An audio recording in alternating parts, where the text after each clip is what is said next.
Well, it's been 5 months and we're halfway through season 5. I guess I better talk about Cutie Map. This episode, okay, let's be frank. This episode has been discussed to death. Everyone has said that the map is weird, everyone has said that Starlight's name is from a thesaurus, and everyone has said some misguided communism comparison. I don't honestly feel like doing the same boring rundown. I'm just going to do the basics and then move on to the point of the video. The episode itself was heightened due to it being a premiere. Everyone had been pony-starved during the hiatus, and if the excitement from the animatics and leaks were of any indication, bronies would have been happy with a 10-minute video of Emma Larson saying the word pony over and over again. Actually, I kind of want to see that.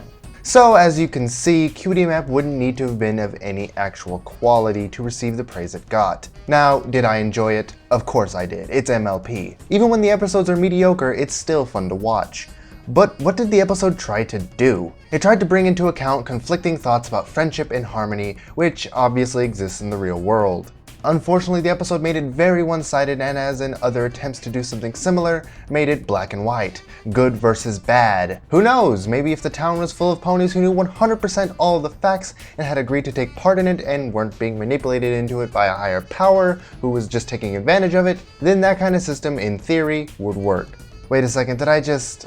Well, at least my comparison wasn't herp-a-derp brainwashing and equality like so many others seem to interpret it, because that is largely inaccurate. But more on the topic at hand. As a unique and strange situation to shove the main six into to form a new story, the equality debacle worked as well as it could. But to have a higher message on the value of friendship, it really just restated the obvious in a lackluster way. In addition to that, while the real main goal was to just deliver a solid two-parter, it kind of had some ulterior motives. That is to say, setting up the map and setting up the villain. The point of the map is to have an excuse to send all or some of the main six to a far-off location and to basically tell stories that would otherwise require more setup. Based on the lost treasure of Griffinstone, it seems to be a recurring thing, similar to that of the gifted items and box of season 4.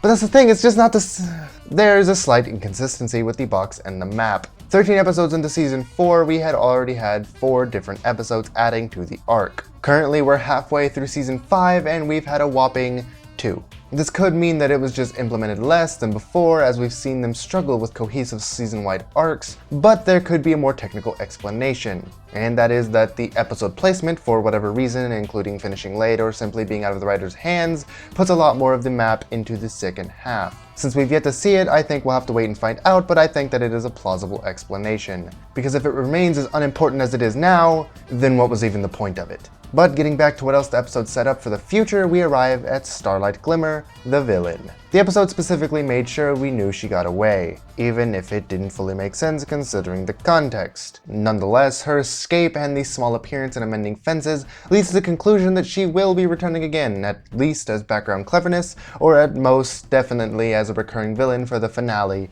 or maybe even the next season if the staff would dare tackle a multi-seasonal setup for her despite their iffy track record. Again, as with the map, it is still speculation, but it makes the most sense. Well, since I've already gotten this deep, I might as well keep going.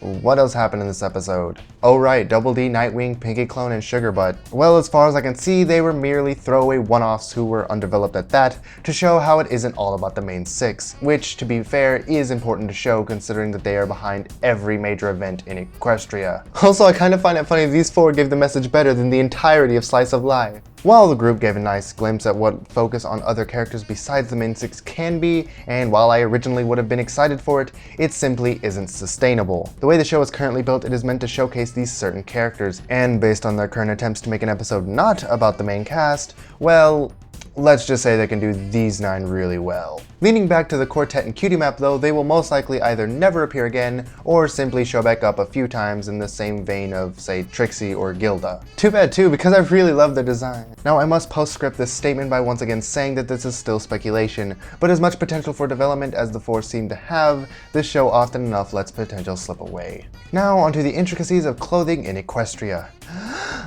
Huh? Well, okay then. So, Pinkie Pie.